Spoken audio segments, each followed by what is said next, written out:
ThinkComputers weekly tech podcast. This is episode 194, and we are live on YouTube again, doing the whole live streaming thing. I think it's worked out pretty well, so we're going to keep on doing it.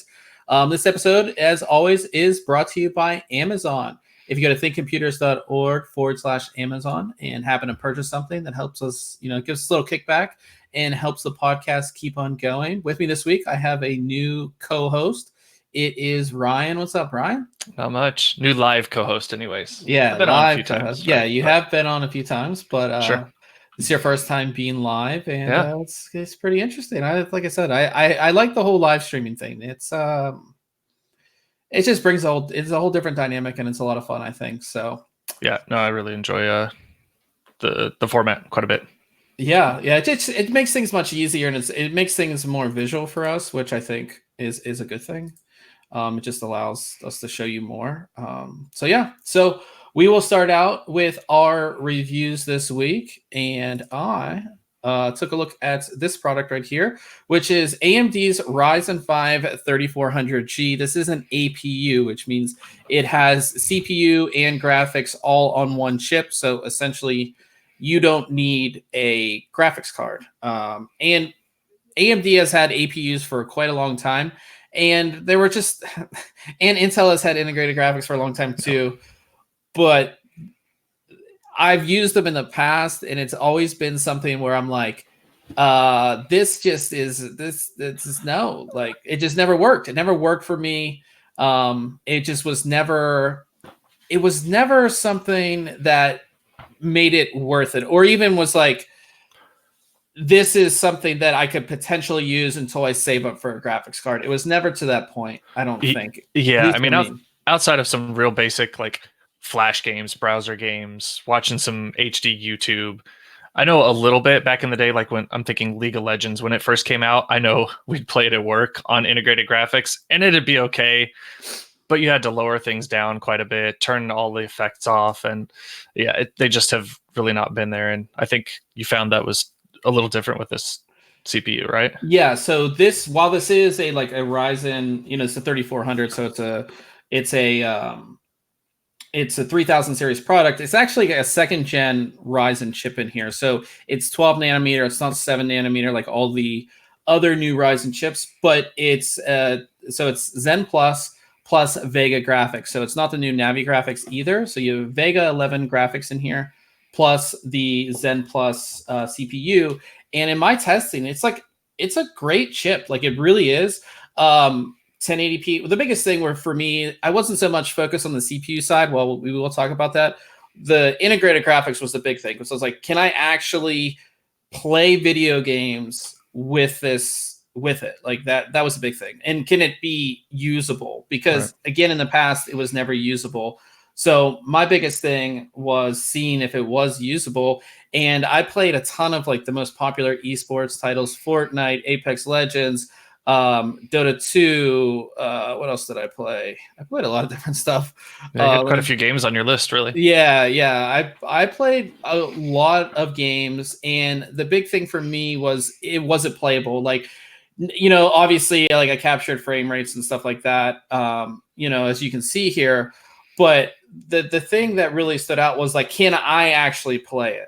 Like, is it something that I can sit there and actually enjoy playing? And I really could.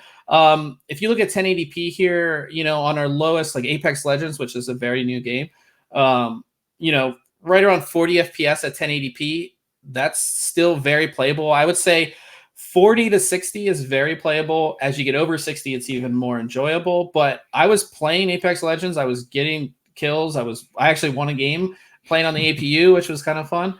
But if you look at the other titles too, like Counter-Strike Go, one of the most popular games still, you're getting almost 60 FPS at 1080p. Dota 2, you're all the way up to 82.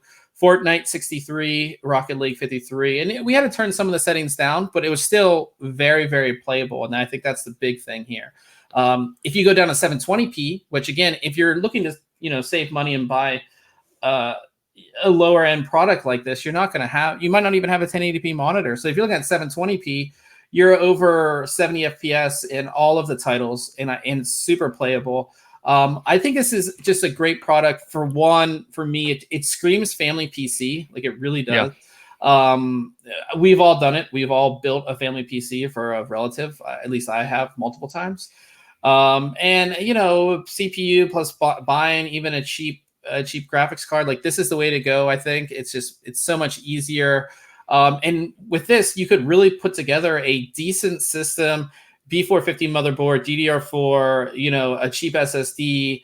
You could have you could be up and running, like $300-$500 with everything all together, which I think is really, really great.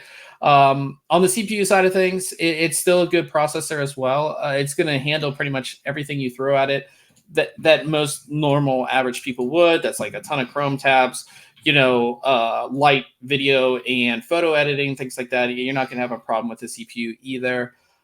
It's just a great product. And I think it's 150. I think it was 150, 149, maybe.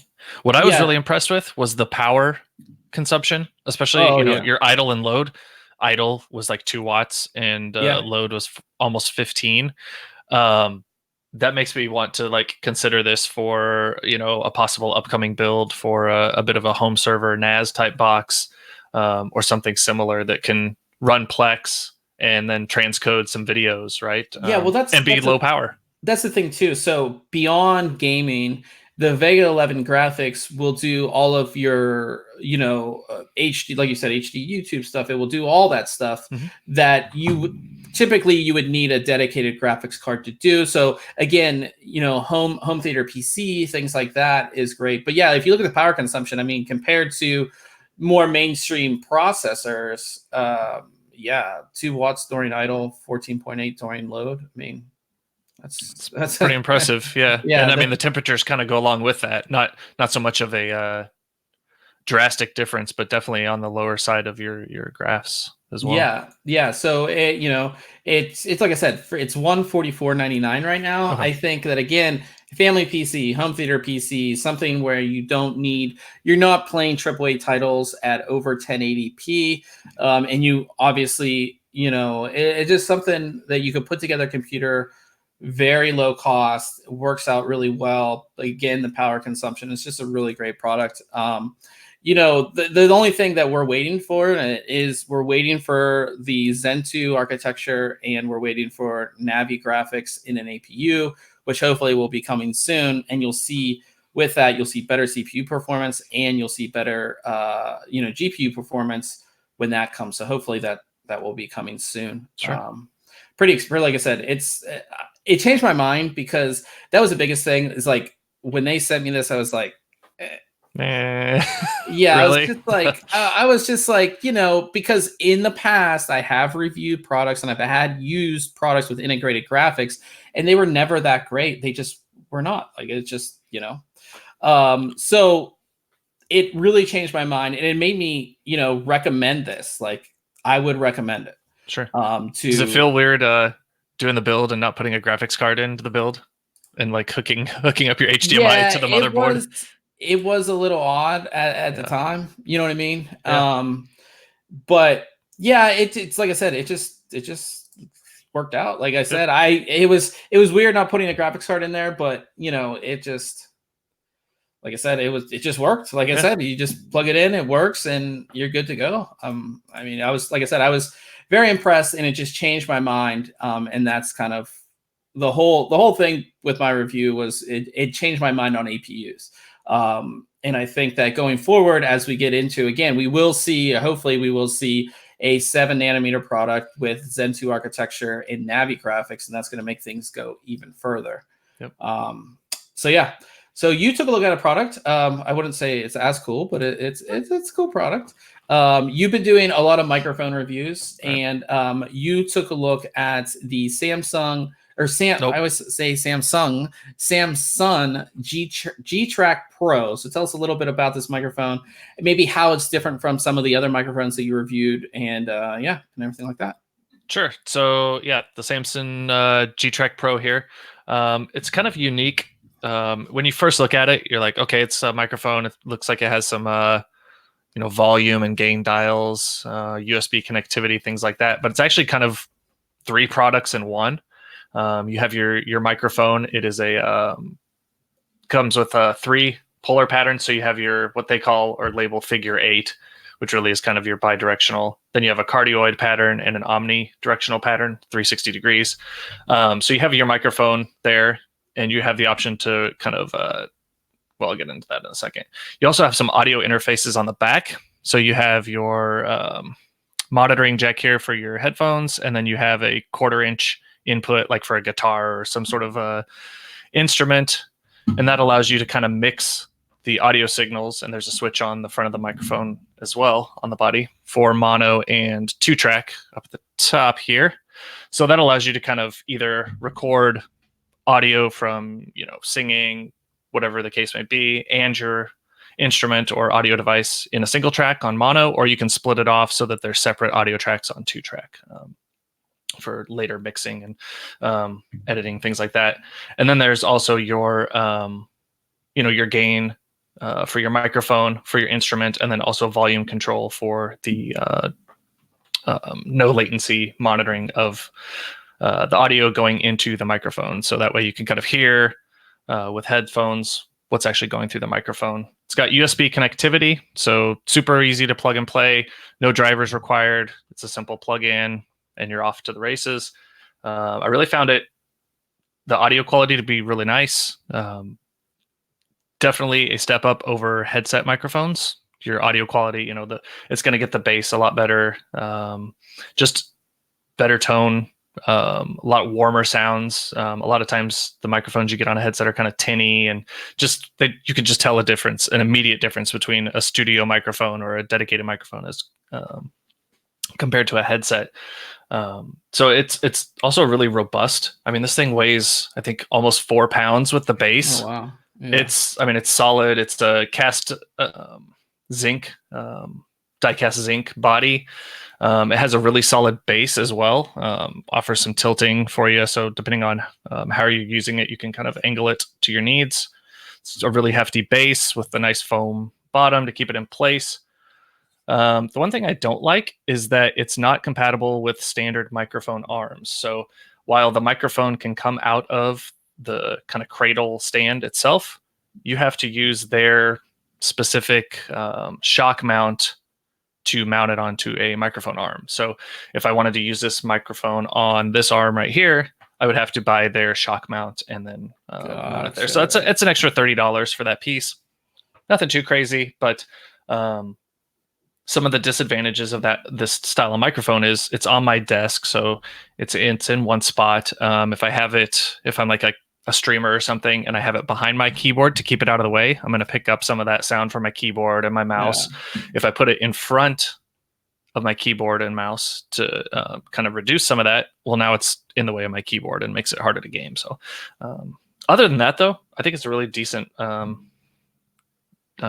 microphone and unit altogether. You consider the fact that it's mixing in a couple items there. It's got your gain and that sort of functionality. You're really getting a couple products in one, and it gets you up and going right away, as opposed to having a separate multiple, I guess, audio interfaces.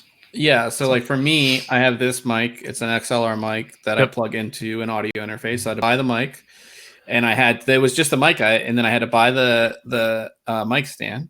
I had to buy the cables, and I had to buy the audio interface. So yeah, I mean, that all adds up. I think the mic just the mic was, I think, 100, and I think the audio interface was 100, and then the cables was like another 20 or 30, and then you have like all this other stuff. So yeah, I mean, it all does add up. I do like the fact that it's an audio interface. Is one thing that I really took from your review, because like, maybe not for us, like as streamers and stuff, but people who are recording other things, or you say you do have a podcast, but then you have like a live guest come in, like you can hook another microphone up to this. Yeah, absolutely. And you don't have to buy another, like you don't have to buy something else. If a multi-channel mixer or anything like that. You wouldn't have to do that. It's all in one, and it's USB, which I love. See, my audio interface is, but my mic's not. So yeah, it solves a lot of problems. It makes things really easy, I think. How much is it? No, I don't even know. I think it was. Of course, I just wrote the review, and then Yeah, it is Awesome. it's 129, which I don't Yeah. think is that bad at all for what you're Yeah, when you getting. add in those, the multiple functions of it, right? You've got your mixer and your inputs.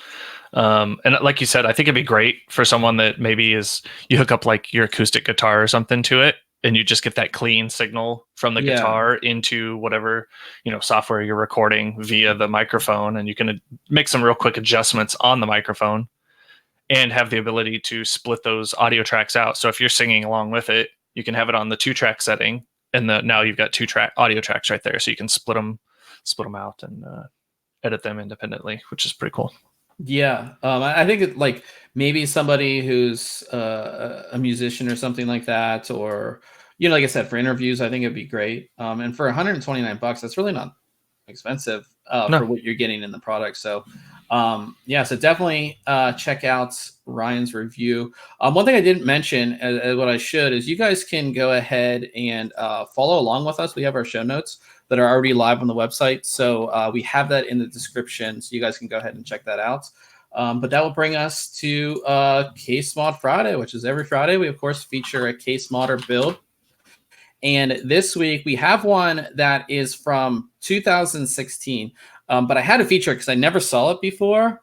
And it really caught my attention. It's from Ali Abbas. I think it's how you say his name. If it's wrong, I'm sorry. And he does a lot of these like really cool scratch builds, like made to look like something else. As I said, we featured some of his builds in the past. And this one is it's called Armageddon, the Sum of All Fears, and it's a custom made desk with a PC built inside. Has some really cool things. One, if you can see this photo right here, the monitors actually go down, and which is really, really cool. I think the monitors go down and up. Right.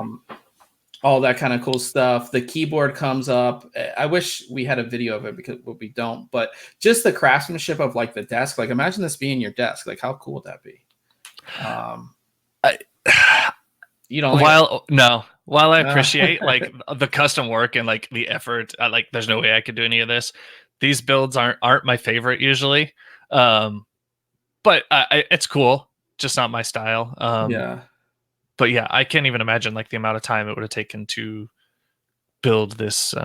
It looks like setup. something from a movie set. I always say. I could definitely see it in a movie. You can see the PC back here, custom water cooling and things like that. And I love that. Like again, we can't see it, but this section right here goes up and down. Mm-hmm. It's motorized, which is really cool. And they've got those little speaker pods there that they kind of built into the system as well. Yeah, and this comes up and down as well. This is like USB ports and the fan controller. Just really cool. He does really great work. He has so many great builds. I think this is a webcam right here. That's just like I said, just the craftsmanship in this one is just amazing. Here's a close-up shot of the actual system that's in there. And everything like that, even a card reader up there and everything like that. Was that like a voltmeter or a temperature gauge or something that blew? I'm not sure. I'm not specifically sure. There might be a video on this. I know he did an interview where he was building it at the time. But this, he said that this took him 2,500 hours over 4 years to build. So this is not something that he did in a weekend. But yeah, I mean, like I said, just the craftsmanship of it is just it's just really impressive. Where are you gonna put that too? Like you're like build it in your shop and then it's too big to get through your doorway or something. Yeah. And I mean, to ship this thing, and I assume this has been at some computer shows. Yeah. But like, can you even break it down? It looks pretty solid to me. Yeah, I mean, I know like the screens go down and stuff, but like how do you ship the legs this? come off? Like I don't know. Yeah, it's like I said, but I love these type of builds because they don't specifically look like a computer. Yeah, I would say, you know what I mean. Yep. So really, like I said, just really, really cool build. If you're into that kind of stuff, definitely check it out. But we always, like I said, we have a full section of Casemod Friday builds. So if you're looking for inspiration for a build, or just want to see what people can create with, PC hardware, definitely check out our Casemod Friday section. We have a ton of stuff on there. And we'll go to our video this week. So we've been, like I said, we've been trying to put out videos each week, and you can see me on there. And I took a look at Asus's Prime X570 Pro motherboard. I reviewed it a couple weeks ago, and I finally put out my video on it. This is just a solid board for X570. Asus's Prime series has always been really, really good, in my opinion. And the X570 or the Prime X570 Pro is no exception. I'm not going to go over it in full detail because this is a video and I'd like you guys to watch it. But they brought a lot of features down from their higher end motherboards to the Prime series, and it's just a great value for what you are getting. So definitely check that video out. And then, do you remember what the price on that board is? Sorry, I know I'm just you're making me open more stuff, but it's okay. Let's. I have. To it there. We can open it on Amazon. It is $239.99. Okay. Which seems expensive for a motherboard, but you guys have to remember. I know X570 is just that shift and change. I'm still adjusting to it as well. Yeah. So $239, which is a little less expensive than other boards out there, I would say. But the only thing it doesn't have that the other boards, like most of the other boards that were reviewed were like $270 to like $329 of the X570s. The only thing it really does not have is Wi-Fi. So all the other boards that were reviewed had the new 802.11ax or Wi-Fi 6. It doesn't have that, but I think that a lot of people don't even use the Wi-Fi. Yeah, especially if you're gaming, like you're 99% of the time you're going to want to be plugged in. So yeah. But besides that, like I said, definitely check out that video. But we are still running our contest. So we are giving away an AlphaCool Ice Bear Extreme. This is one really awesome all-in-one liquid cooling CPU cooler. There are 4 days left. So definitely get your entry in for this. Super easy to enter. You can see there's a ton of different ways to go ahead and enter as well. There's just like I said, a bunch of different ways to enter. So definitely get your entry in and everything like that. Like I said, just super easy to enter. You don't have to do it. Like you don't have to, there's no entry fee or anything. It's just super easy to enter. And there's a ton of different ways to enter, and you can get a ton, you can see what all these are worth. So, and everything like that. So yeah, so definitely get your entry in. 4 days left. And then we'll be doing another contest coming up. So I'm super excited for that as well. So definitely stay tuned for that. 2 good products from one company will be giving them away. So cool. Stay tuned for all of that. And that will bring us to our news for the week, and kind of a busy week with a bunch of different things. We'll start off with our graphics card news. And the big thing this week is that AMD introduced their RX 5500 series graphics cards. So we had the 5700 and 5700 XT, kind of like the mid-higher. I don't know what you would call it. I think mid-range. Yeah, it would be the mid-range. This is more of like the lower end, kind of like 1080p on normal settings, I would say, for these cards. So they announced both their desktop version and the mobile version. MSI's Alpha 15 was actually the first laptop to be powered by the 5500M. I think this card is good. I think that, again, the 5700 and 5700 XT, it's there, but it's like NVIDIA has a whole lineup, and just to see AMD, they're slowly releasing these, which is good. And just to have more competition, to have more of a price battle, like there is another choice in the lower end now. And I think that's a good thing. I think that, yeah, I mean, you're so used to seeing like those, 1600 series in laptops and just in those PCs that you see at Best Buy or something like that, where it's always a NVIDIA card in there or something similar. I think you're going to start seeing this 5500 series card show up in a lot of places, especially OEM builds. But not to say that you're not going to find it in do-it-yourself builds as well, as a low price option. Yeah, so just to go over it really quickly, I'll just go over the desktop because that's what I'm sure most of you guys are, really interested in. 22 compute units, 1408 stream processors, 8 gigabytes of it's GDDR6. That's kind of the big thing. That's really nice too. So you have the newer memory there. Base clock of 1707. Wait, no, game clock. Sorry, the game clock is 1717 megahertz, and then the boost clock was 1845. So that's the highest it will boost. Of course, there should be a bunch of add-in board partner cards. So you'll have a bunch to choose from. So yeah, so like I said, I like that we have options. Even if you're not an AMD fan and you're always going to go NVIDIA, it's good to say, okay, in this price range, here's an AMD card, here's an NVIDIA card, here are the prices. Yeah, and I mean, like I said, it looks like in November, so you're going to have systems from HP's Omen line, their Pavilion gaming desktops, some Lenovo systems, an Acer PC. Again, you're just going to see a ton of OEM builds with this in there, so I think that'll be nice to have some variety and choices in the market. Yeah, like I said, it's just gonna. I think, like I said, it's just gonna, again, just give you a choice. I think that's the biggest thing. That's what I take out of it. It just gives you a choice and everything like that. But then we'll move over to CPU stuff. And Intel announced their 10th gen Core X series. This is their high-end desktop parts. And the big thing that I love about this is they finally brought pricing back to normal. Yes. Which you feel horrible for everybody that bought previous systems, and now these prices have dropped so much. But the past 2 generations of high-end desktop parts from Intel were ridiculously expensive, almost around $2,000 for their highest end part. Which just, for the longest time, probably for the past 10 years, for the highest end part from Intel was $1,000. Like, you knew if you were buying or building a high-end desktop system and you wanted the best chip Intel could put out there, it's going to be $1,000. And then the past 2 generations, it was like doubled in price, and it was like, what the hell? Yeah. And it made systems even more expensive.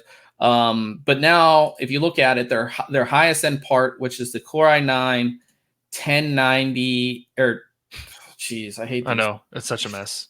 10980 XE. This is their 8-core 36-thread part, is $979. That's so great. That's so awesome. Yeah. Going back, it just, I think this has a lot to do with AMD putting out high core count chips at lower cost.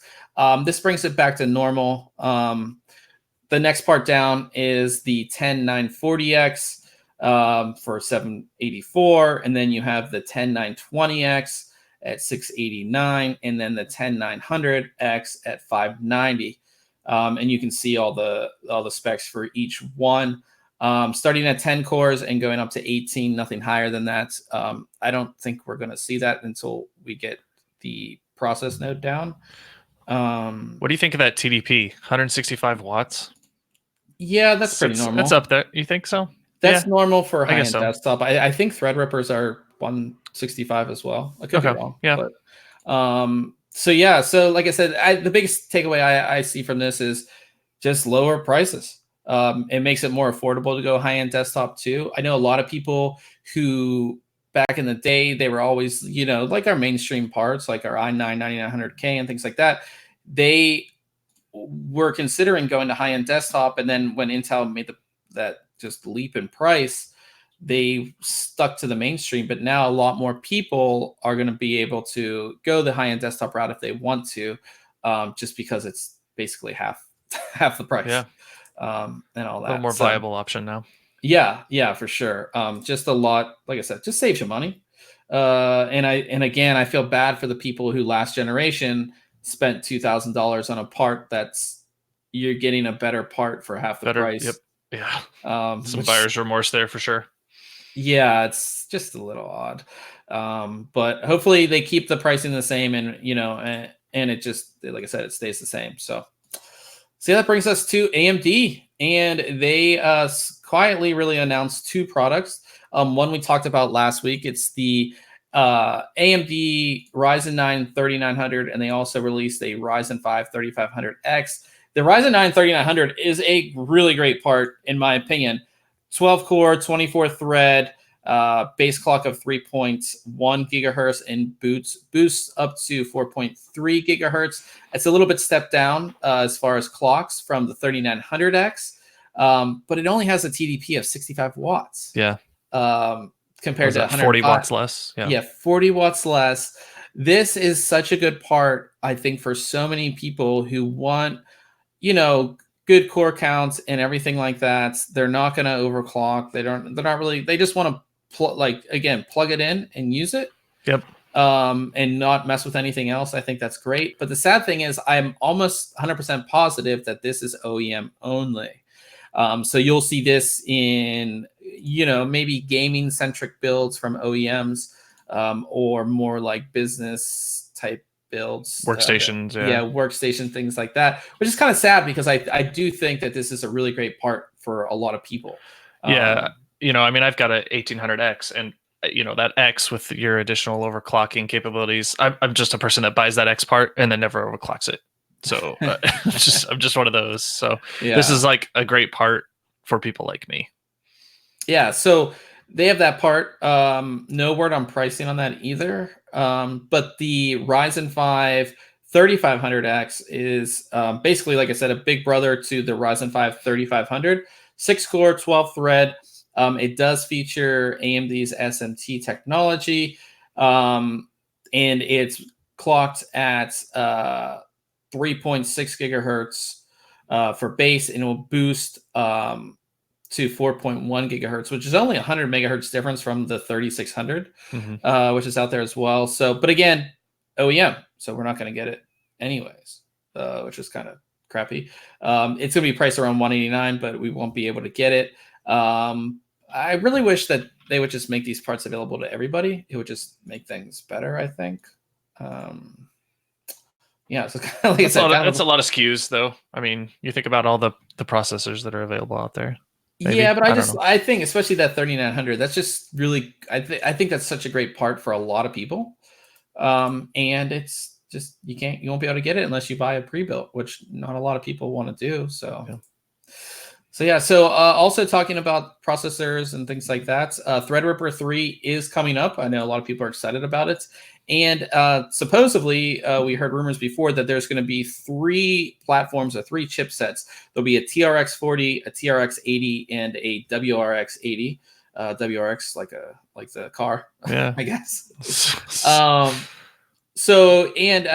MSI is running a program or a rebate thing where you'll get a $25 gift card or $25 Steam gift card if you buy a certain product. And weirdly, under their motherboard section, they have a Creator TRX 40, which basically tells us that there is going to be something coming. There is going to be TRX. There is going to be these TRX chipsets, and TRX 40 is going to be one. So basically, more or less confirms it. I always think, because there's always so much AMD news, I always think they're like, "Hey, MSI, just put this out there. Somebody will see it." Because it's like they're just like, how do you mess this up? Like, how do you put this in here when the product's not even out yet? Yeah, when you're reviewing your stuff. Yeah, how's that slide past editing? Yeah, so it's going to happen. The board is their Creator TRX 40. The Creator series from MSI is like, it launched on their X299 boards. There's an X299 Creator. So it should be a pretty nice board. The TRX 40 will be the lower end of the Threadripper 3 chipsets. It falls below the TRX 80 and the WRX 80. We don't know a whole lot of information on these, so I won't go into that. But as we learn more about these, we'll tell you more. But still, like I said, it's good to know that it is there, and we will have options when it comes to Threadripper 3, which is a good thing, I think. Yeah. And on to another AMD story. It seems like there's a lot of these. AMD and Microsoft announced a 15-inch Microsoft Surface Laptop 3. So there will be. This is not like the Surface 3 is not all AMD. There will be a Surface 3 SKU that is powered by a Ryzen processor, Right. which I think is a big deal. And we talked about on the podcast before, is because since Surface's inception, it was all Intel, Right. All Intel parts and everything like that. And now you see an AMD part there. And one, that's just great for PR for AMD. But two, I think that's a really big customer base that they're selling to. It's a big customer for them, and I think it's great for their stock price and things like that. And I just think that it's just AMD is just doing good stuff right now. And to get Microsoft to even consider using that part in a SKU in one of their flagship flagship laptops, that's pretty awesome, I think. Yeah, I mean, you think Microsoft does partner with AMD on on the Xbox and everything, so they've got a little bit of that relationship. But you're right, Surface line has been Intel the whole way, the whole time. I think it's hopefully a good move, right? And I don't know, brings about more options in the future. Yeah, it's just like I said, and if the performance of this, which we haven't seen any reviews out yet, but if the performance of this specific SKU is good, and it's good compared to the Intel part, and I don't know the price difference if there is one, we'll have to see that. But I think that if that is the case, it's just a win-win for AMD on that for sure. One thing you didn't I want to touch on real quick were a couple of the other Surface devices that I was really excited about. The Surface Neo. I don't know if you saw that. It was kind of like I did see that. I did see it. I don't know, tablet-sized type of device. Had some really cool dual screen functionality, especially when you brought the keyboard into play and some of the features it had. And then the Surface Duo. I never thought I would say I was interested in a Surface phone or a phone from Microsoft, but I think that's pretty sweet. Yeah. So that's the Duo there, right? Or that's the Neo. Yeah, that's the Duo. Okay, that's the Duo. Yep. Yeah, I saw after. Or wait, maybe that was the Neo. This is the Neo. So this is the phone. Yep. This is a phone. So they kind of did like the fold, but there's not an actually folding screen. It's just got the two hinge. screens. And then this is the Duo. The Neo. The Neo. No, is it? Yeah. Okay. The Neo is the larger one. Yeah. So if you look at that, I mean, that's really interesting, and how you can see that keyboard, right? That second screen there, and being able to either, drop in a map or just slide things around. The video really showed off some cool use cases, I think. Yeah, and a lot of people, I saw a lot of articles where Microsoft is the new Apple, because Apple used to innovate. They really don't anymore. And this product is very different, and it makes you rethink how you use a device like this, right? Yep. And I think that's really cool. And especially even on the on the phone side of things, it's interesting too, because Microsoft had their mobile operating system, which they completely killed. And this is an Android phone now, which is kind of interesting. But yeah, it's like I said, I think it's really cool. I'd have to use one to see how this would all work together. Can I be my biggest thing when I'm looking at laptops or mobile devices is, can I be productive on this? Right. Is it, it's going to take some time to get used to using it, but is it productive, or can I be productive on it? And these look cool. I love to play around with one. I think the mall by me actually has a Microsoft. It's like a kiosk. Oh, okay. But it's not an actual store, but it's a kiosk, and I think they'll have these. I'll have to play around. I bet. And just see. Anyhow, sorry not to take us too far off track. No, that's fine, because I think it is really cool. I just before I can really say anything, I'd have to play with it. I mean, it's like any device, you really have to play with it. It looks awesome. The both products look really good. From everybody that I've talked to that's owned a Surface, they love it. I have the original Surface Pro still. I've had it for 5-6 years now or something like that, and I don't use it hardly ever. When I did use it, I loved it because it was so compact, and just throw it in a bag and take it back out. It was quick. It still performs really well. I mean, I keep it up to date, and it performs awesome. I love it. Yeah, like I said, everything I've heard about Surfaces are great. So I think Yeah, next time I go to the mall, I'm gonna have to just see if they have these and see if I can kind of play with them for a little bit and see what they're all about. But talking about another way to look at PCs or how things are different. Intel had an event in London and they showed off a modular PC concept where basically you have these cards. This is like a PC on a card, basically. And the whole idea is that they're basically PCI Express cards, and they would go into a backplane, which would essentially be like a motherboard, but without the CPU. So you just have like a board that has a bunch of PCI Express slots, and you would plug in these different modules. So this one has your process. Actually, this one has a lot of. So this one has your processor. It has M.2 slots. It has DDR SODIMM DDR4 slots. It has a Xeon processor in there, and everything. It has Wi-Fi. It's all built in, so you can see it's basically like a mini computer that you plug into a backplane, and it's your PC. And then you'd have other ones that would add more functionality. So you would have one that would essentially be a GPU. You'd have another one that might be a storage one that would have even more M.2 slots or SATA ports with hard drives or whatever.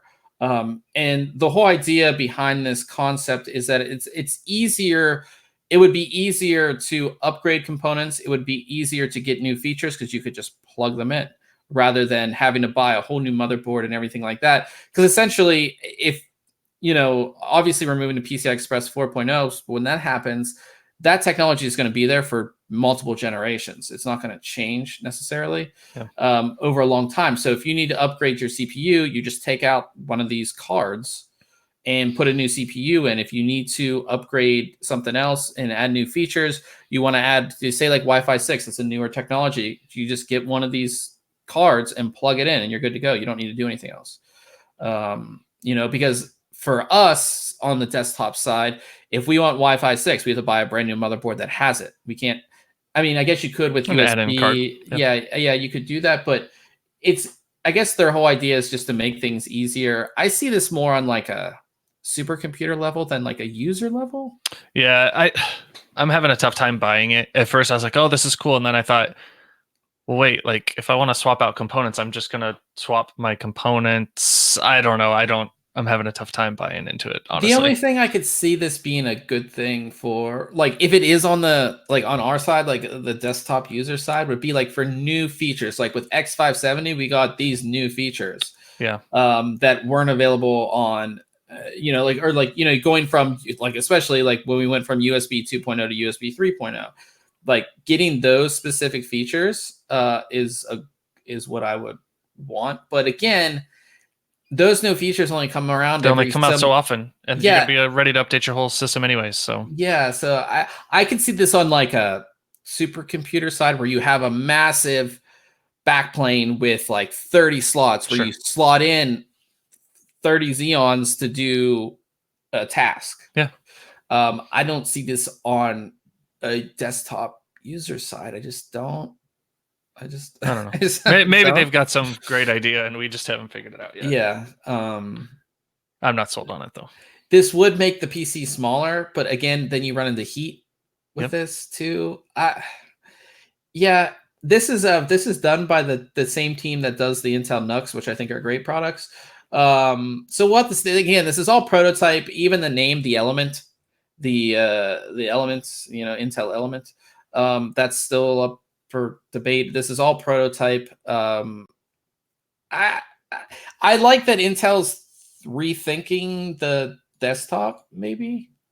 I don't see that I'm looking at my computer over here and I'm like, is it really that bad that we need to change it? Right. I think that this would make the desktop smaller, and I think there might be certain applications where that would be a good thing. But I just don't see it on the desktop side. Like, I just don't see me replacing my awesome looking desktop here with like a backplane thing, and I don't know. Yeah. I just can't wrap my head around it. I need to see it further along, or give me some examples of how it would be used. I can see it in a data center scenario for sure, or like Sure, kind of like powering. blades in a a server chassis or something. Yeah, like I can see that, but for everything else, I just can't. I don't know. I just can't see it. So we will we'll move on from that one, and we'll talk about some new product launches. Two of them actually. One I think that people have been waiting for like ever. This thing looks amazing. One, Noctua, I love their coolers. Absolutely Yeah. love their coolers. And I honestly don't have a problem with their colors. I'll bring up, let's see here. I'll bring up one of what their normal colors look like on their coolers. Because some people hate them. The tan and brown. I used to hate it so much. I've just gotten past it. So this is the Noctua colors, which again, I don't hate it. It's a unique color. It's what they've always had. So if you bought a Noctua CPU cooler, these were the fans that you got, and these were the color of the cooler was always the same, as far as like the actual heatsink array and everything like that. So this is what your CPU cooler would look like. But again, not a big deal to me. But for a lot of other people and people trying to build a PC that looks a certain way, yeah, you know. So they introduced all black, which I think a lot of people are happy about. I think it looks awesome. I think that if you're doing any type of build I think most PCBs are black with, so you can just do a lot with this. So what they've done is they've done it with their NHD 15, which is the one that's actually being shown here. And they've done it with their U12S and their L9i. They have all three of those will have black versions, and they're $49.90 for the L9i. The U12S is $69.90, and the D15 is $100. And they are coming out with these. I don't know what you want to call that, but you can swap out the rubber ends here for different colors. So you have black, blue, green, red, white, and yellow. It's $7 to swap them out. So if you were doing like an MSI build, which would be like red, you could make them red, or like an ROG build, you can make them red. So giving more options to people. I think people have waited for black just waited for a different Noctua color for so long. And they've had some black fans recently. They've had some color options, but they've had some, but it's not like this. Yeah, where the whole heatsink is black and everything like that. So these, I believe, they're available now, and you should be able to pick them up. So if you're looking for an air cooler, I highly recommend Noctua, anyways. So definitely check that out. I want to get one into review because I definitely want to check that out for sure. And then Asus put out a really interesting product. One that I'd actually want just because I love small portable SSDs. They put out their Republic of Gamers, or ROG Strix Aerion portable SSD. This is a USB-C, USB 3.2 Gen 2, so super fast SSD, but it's not an actual SSD. It's just the enclosure. So you can go ahead and put an NVMe drive in there. I assume it opens up pretty easily, and you can just slot in an M.2 drive, which gives you the ability to pick the capacity and everything like that you want. The enclosure, I thought we had the price. I don't know if we have the price. It can't be incredibly expensive. It does have the ROG logo, which I assume lights up when it's powered on, which is fun. Yeah. Being ROG, it might be a little bit more expensive. We reviewed a couple of these. They're around $30 to $40. I think this at the 50 to 60 mark. Yeah, because it's ROG. Yep. But I love these just for the fact that you can throw an M.2 drive in here, and it's the fastest USB drive you'll ever have. And this one's 3.2 USB, 3.2 Gen 2. Yep. So it's not a Gen 1 port, it's Gen 2 port. Super, super fast. Yes, like I said, yeah, you're probably right.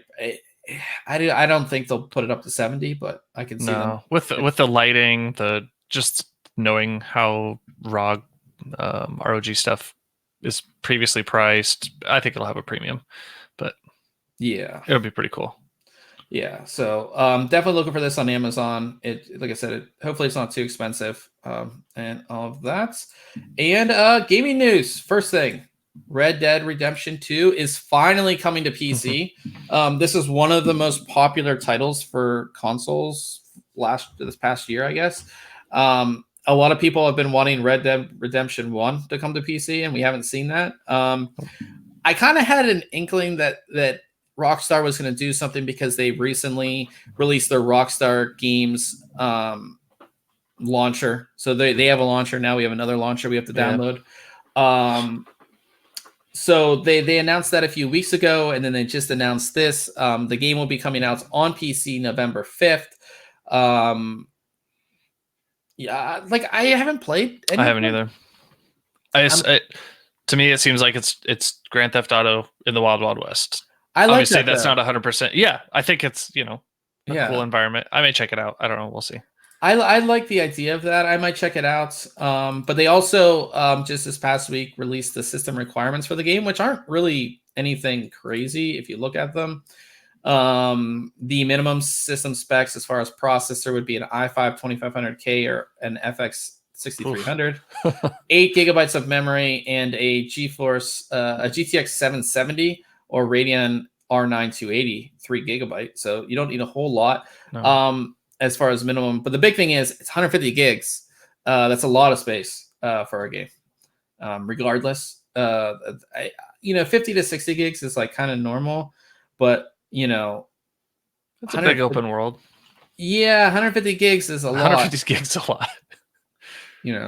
I mean, if you're talking about like buying a 1 terabyte hard drive for games, that's 5 games. That's it. Of this size. So as far as recommended specs, an i7 4770K or a Ryzen 5 1500X, 12 gigabytes of memory, GTX 1060, 6 gigabytes, and a RX 480, 4 gigabytes. So again, this game is a year old, so it's not going to be crazy on your hardware. I'm interested to see the mods. I know GTA 5 had like so many mods. So I'm pretty pumped to see if there's any mods for this and what people will be able to do with it. So that should be pretty cool to see. But again, it does come out November 5th, and you can get it on the launcher. It will also be available on it's coming to Steam later on, isn't it? Yeah, so it's delayed though. For some reason, it'll be available on the Rockstar Games launcher, right? Or you can get it on the Epic Games launcher, and they have the apparently it's not they call it an exclusive, but it's not an exclusive because it's on the Rockstar launcher. Like you can get it there, but it's only on for the first month. It's only on Epic. It's only on Epic. But again, you can buy it on Rockstar. You don't have to go through Epic if you don't want to. And then it will be available on Steam after that, a month later. So yeah, I might pick it up. I don't know. I really haven't had a whole lot of time for games or anything like that. So. It feels like one I would want to play, and I'd pick up and play for like the first couple days and get into it, and then just realize I don't have the time to commit to it, unfortunately. But that's just my life right now. Yeah, me too. And as we get more into the holiday season, a lot more products come in. Like I'm too busy to play it. Yeah. So our last little piece of news is that Microsoft has partnered with Spotify for Xbox Game Pass. If you're not familiar with Xbox Game Pass, it's a monthly subscription where you get access to games. So as long as you have the subscription, you can download and play these games. It's like Netflix for games. And they've brought it over to PC. There's 150 PC games available. Big ones are, of course, Gears of War 5 that just came out, which I'd highly recommend you guys play because it's awesome. But what they're doing now is you're going to get Spotify Premium with Game Pass. So it's $5 a month, which I don't think is a lot, but you'll get 6 months of Spotify Premium. I don't know how much Spotify Premium is. I think it's around the same price. It's like $5. So it's for new users of Game Pass. Yes. For PC people, you should all be new because it just got out of it's in beta. So it's not bad. And I think if you're already a Spotify user, you should be able to just stack this onto your current subscription. So it's like they want people on the service. They're doing this with Spotify. I think it's good. I mean, you can't complain about it. Yeah. So like I said, if you want to check out Xbox Game Pass, it's $5 a month. Over 100 titles on there. there's a lot of really good ones on there too. It's not just like arcade games and Gears of War 5. There's a lot of good stuff on there. So if you want to go ahead and check that out, definitely do it. And you'll get 6 months of Spotify Premium, which means you can skip and you can actually pick the songs. You don't have to shuffle. I go to the gym all the time, and I have like an album or like a playlist I like, but I have to shuffle it. I can't pick the songs, or I can't listen to it in order because it's how you want. Yeah. So that brings us I can't even talk. It's the end of the night, man. Yep. That brings us to what we have coming up next week. I will be taking a look at a graphics card. I'll be taking a look at Gigabyte's GeForce RTX 2060 Super WindForce OC8G. I hate how Gigabyte has these long. It's so long. Basically, this is a slightly overclocked RTX 2060 Super custom cooling solution at the same price as the reference card. So basically, you're getting better cooling, a slight overclock for a little bit, or for the same amount of money that you would be paying for a reference. So why not pick it up? So I'll be taking a look at that. And then I'll also be taking a look at some RGB memory. The ADATA Spectrix D60G. These are like the most RGB'd out memory, if this ever loads, the most RGB out memory that I've seen. The memory is designed around RGB, so it's a full thing. It's all across the side too, lights up? Yeah, so this is all one big diffuser with RGB lighting. Obviously, you have it on the top as well. We have a 16 gig kit. It's DDR3200, so it should be pretty good as far as speeds and performance. And we'll see what it looks like installed and things like that. So I'm excited to take a look at that as well. But yeah, this is like the most RGB'd out DDR4 that I've ever reviewed. The entire. I mean, that's what it looks like installed. I mean, it's just completely all over the place. That's pretty crazy. So definitely stay tuned next week for that. And as we come to the end of the podcast here, we talk about if we did anything tech related this week. Did you do anything cool or tech related? Nope. Nothing. No, just working. I'm working on these headsets though. I've got the Corsair Virtuoso, so that'll be coming up too. Not next week, but pretty soon after. So I don't know. Nice. That's about the most tech thing I've done all week is open up some new headphones and start testing them. I built a desk today, which I'm using right now. So if you look behind me, I don't know if you guys can. I'll go this way. Oh, you really can't see it. But my old desk is back there in the corner, and I have a new desk, which didn't take me long to build.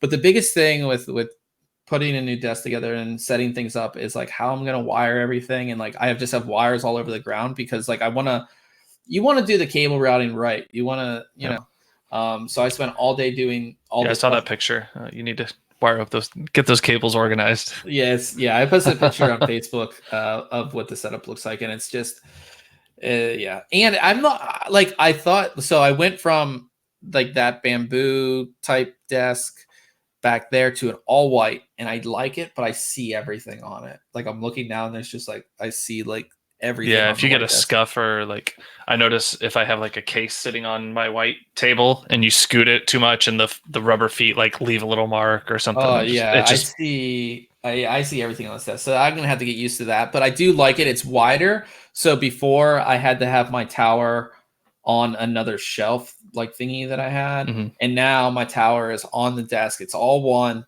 It's all together. I don't have wires coming from that shelving thing to my desk. It's all together, which I'm pretty. Your previous one also had like a cutout in front of you. Yeah, right? So that's a little weird.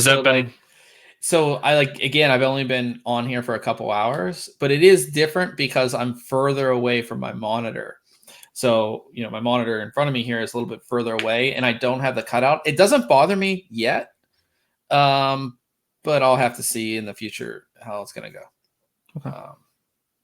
But yeah, that's it for the podcast this week, guys. As I always say, you can check out the full show notes page right here, which has everything that we talked about. So if you are listening or watching over again, you can click through and check out everything that we talked about. If you're looking for us on your favorite podcasting software, it's just ThinkComputers, all one word. So until next week, catch you guys later.